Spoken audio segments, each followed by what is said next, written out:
UP सरकार में cabinet मंत्री स्वामी प्रसाद मौर्य जी हमारे साथ, उनसे बात करते हैं। बाबूजी, एक मेरा आपसे सवाल ये है कि अब तो इलेक्शन काफ़ी नज़दीक आ गया है और आप जो जिस तरह से आप देख रहे हैं, कई जगहों पर आप गए हैं, इलेक्शन का सिनारियो क्या आपको लग रहा है? चूँकि आपको नब्ज़ की समझ है, ये इलेक्शन जो है ये कैसा लग रहा है? ये वन साइडेड इलेक्शन जा रहा है या ये नेक टू नेक फाइट लग रही है? कैसा लग रहा है आपको? देखिए, चुनाव तो चुनाव होता है। चुनाव को कभी भी हल्के में नहीं लेना चाहिए और कुल मिलाकर के परिणाम जनता पर निर्भर करता है। यही लोकतंत्र है। स्वाभाविक रूप से जो सरकार में रहता है उसके सामने चुनौतियां अनेक होती हैं। बहुत विकास कार्य करने के बावजूद भी बहुत से लोग नुक्ताचीनी करने के लिए भी आ जाते हैं। इसलिए हम सत्ता में हैं जरूर, लेकिन अति विश्वास में हम चुनाव को हल्के में नहीं ले सकते। इसीलिए, चूंकि आपने कहा कि चुनाव को हल्के में नहीं लेना चाहिए, इसीलिए मैं क्लियर पूछ रहा हूँ कि क्या आपको लग रहा है ये कांटे की लड़ाई है? स्वाभाविक रूप से इस चुनाव में परिश्रम करने की आवश्यकता है। उसके पीछे की वजह वजह क्या लगती है आपको? उसके पीछे परिश्रम करने की आवश्यकता क्यों आपको दिखाई हम देती है? फिर से बनाएंगे, लेकिन पिछली बार केवल केवल केवल मोदी जी के नाम का जादू था, विकास की योजनाओं का करिश्मा था, उनके द्वारा कराए गए कार्यों की चर्चा थी। जनता ने आंख मूंद करके एक तरफा मोदी जी के नाम पर उत्तर प्रदेश में भाजपा की सरकार बनाई थी। फिर इस बार परिश्रम करने की जो जरूरत वाली आप बात कर रहे हैं, उसका मैं बेस समझना चाहता हूँ। परिश्रम करने की जरूरत क्यों लगती है आपको? सरकार चली 4.5 साल। इसलिए कि जो है नाम वाला वही बदनाम होता है। जो विकास करता है, जो बहुत योजनाओं को जन जन तक पहुंचाता है, जो विकास का रिकॉर्ड तोड़ता है, उसके खिलाफ ही सारे विरोधी एकजुट होते हैं। तो एंटी इनकम जी, उसको सतर्क रहना चाहिए और बड़ी सावधानी के साथ विरोधियों की साजिश का जवाब देना चाहिए। एंटी इनकम्बेंसी आपको दिखती है? चूंकि आपने कहा मेहनत करना चाहिए और आप देख रहे हैं पूरा सिनारियो, एंटी इनकम्बेंसी की बात। हम ये कह रहे हैं कि चुनाव बहुत ही गंभीरता से और सजगता के साथ लड़ने की तैयारी रखनी चाहिए। कोविड की सेकेंड वेव में जो चीज़ें हुई यहाँ पर, जिस तरह से लखनऊ में सिनेरियो आपने देखा, ऑक्सीजन को लेकर के तमाम सवाल उठे, तो आपको लगता है कि नाराजगियाँ हैं, जेन्युइन नाराजगियाँ हैं, ये आपको दिखाई देता है क्या? देखिए, कोरोना वैश्विक महामारी थी, आज भी है। जनता ये भी जानती है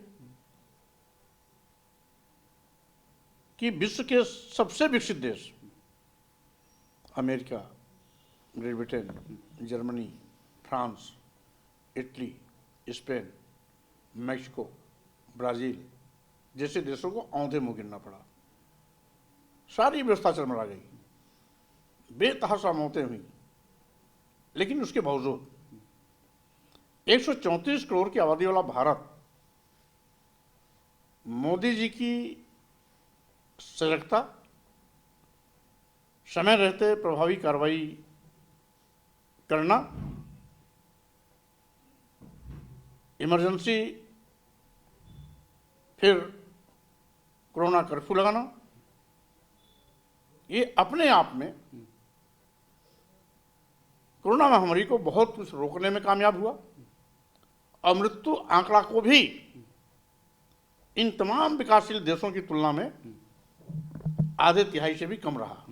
आपने मोदी जी की सरकार की बात की, मैं स्पेसिफिक यूपी के बारे में आपसे पूछ रहा हूँ कि यूपी में जो स्थितियाँ रहीं, क्या आपको लगता है कि यूपी में कुछ नाराज़गी है कोरोना काल में जो चीज़ें रहीं उसको लेकर के? वैश्विक महामारी होती है। कोई भी अचानक आफत आ जाए तो स्वाभाविक रूप से उसके समस्या के निदान में कुछ समय लगता है। कोरोना की दूसरी लहर अत्यंत भयावह थी, उसके बावजूद 1 हफ्ते के अंदर हम पर्याप्त ऑक्सीजन देने में कामयाब रहे। सरकारी अस्पताल हों, निजी क्षेत्र के अस्पताल हों, सुपर स्पेशलिटी वाले हॉस्पिटल हों या मेडिकल कॉलेज हों, हर जगह पर जितनी आवश्यकता थी उससे ज़्यादा हमने ऑक्सीजन मुहैया कराया। हमारी सरकार ने समय रहते उस कोरोना महामारी के महाप्रलय को निष्प्रभावी किया और साथ ही साथ ऑक्सीजन उपलब्ध करा करके लोगों को स्वस्थ रहने के लिए रास्ता भी प्रशस्त किया। और जो उस 1 हफ्ते के अंदर कुछ मौतें हुई, वाकई में बहुत दुखद था। उससे निजात भी उत्तर प्रदेश को दिलाया। मुझे एक बात आप और बताइए कि अभी की मैं सिचुएशन बता रहा हूँ कि आज परशुराम जी की मूर्ति यहाँ पर लगाई, आपके जो ब्राह्मण नेता हैं, समाजवादी पार्टी लगा चुकी है। बीजेपी को क्या ज़रूरत पड़ गई है एन चुनाव के मौके पर बीजेपी के नेताओं को भगवान परशुराम जी की मूर्ति लगाने की ज़रूरत क्या पड़ गई? क्या ब्राह्मणों की नाराज़गी है पार्टी से? देखिए, इसको किसी और आईने से नहीं देखना चाहिए। कोई भी महापुरुष या कोई भी संत, गुरु, महापुरुष, ऋषि, मुनि जो कभी आदर्श रहा है, आज भी आदर्श है। कुछ लोग किसी को आदर्श मानते हैं, कुछ लोग किसी को आदर्श मानते हैं। सबकी अपनी अपनी आस्था है, अपनी अपनी धारणा है, अपनी अपनी आस्था है और सभी को अपनी आस्था, धारणा और विचार के तहत महापुरुषों को सम्मान देना और उनकी पूजा करना,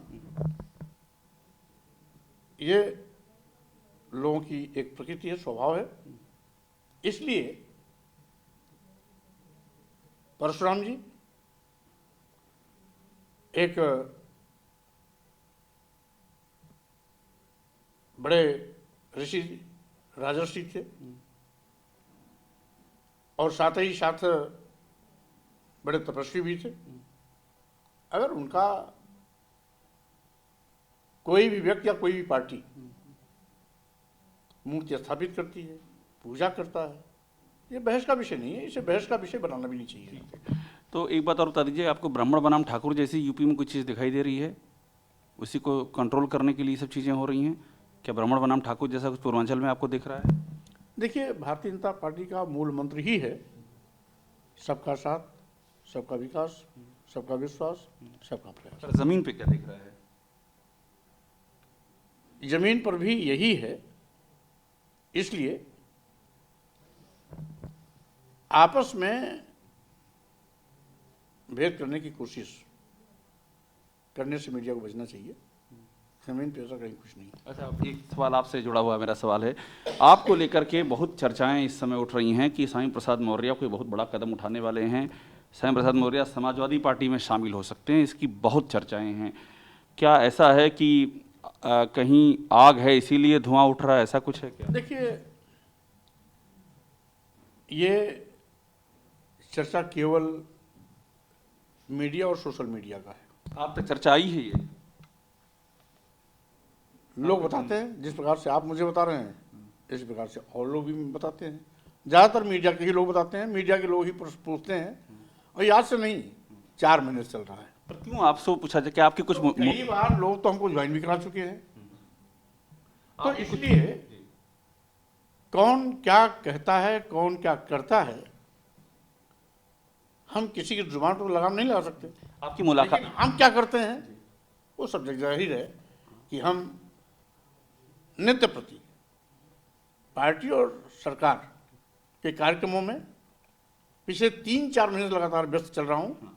यहाँ तक कि लखनऊ आवास पर भी 10-12 दिन में 1 दिन रहने का मौका मिलता है। तो आपकी मुलाकात हुई अखिलेश यादव से, इस बात की भी चर्चा है? हमारी मुलाकात तो आपसे हो रही है, और जब मैं नेता वजीर था तो रोज मुलाकात होती थी। इसलिए बात का बतंगड़ बनाना हम समझते हैं ये अच्छी बात नहीं है, और मैं इसका जवाब भी बहुत देना नहीं चाहता, क्योंकि बकवास का कोई जवाब नहीं होता। बस एक आखिरी सवाल इस सेशन आपसे, इसके बाद और अगला सवाल नहीं लूँगा, कि आप क्या ये एकदम तय कर चुके हैं कि आपका ऐसा कोई कदम आप बीजेपी के अंदर ही रहेंगे, या आपको लगता है कि ये बात की बात है, संभावना जहाँ है वहाँ है। कोई आगे का कोई विचार आपका ऐसा? आगे का विचार यदि कोई आप हमें सुझाव देंगे तो हम विचार करेंगे। हम तो पत्रकार, हम सुझाव नहीं दे सकते, हम तो सिर्फ जान सकते हैं आपके दिल में क्या है। नहीं, पत्रकार ही तो सब कुछ करते हैं। अगर आप कोई और खबर बनाना चाहते हैं तो बताइए, हम बनवा देंगे। नहीं, हम बनाना नहीं चाहते, हम तो जानना चाहते हैं कि आपके दिल में ऐसा कुछ है कि आप पाला बदल सकते हैं। मैंने कहा ना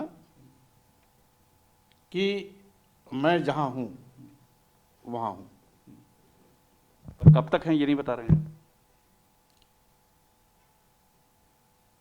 अब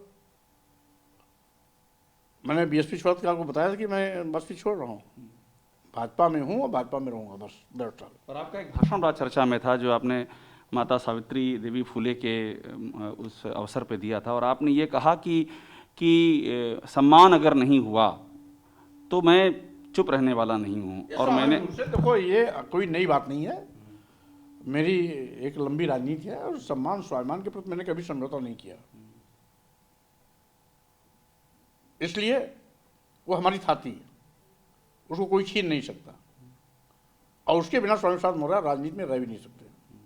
तो सम्मान अभी है आपका जहाँ पर है वहाँ? स्वाभाविक रूप से सम्मान नहीं तो मैं रहता कैसे।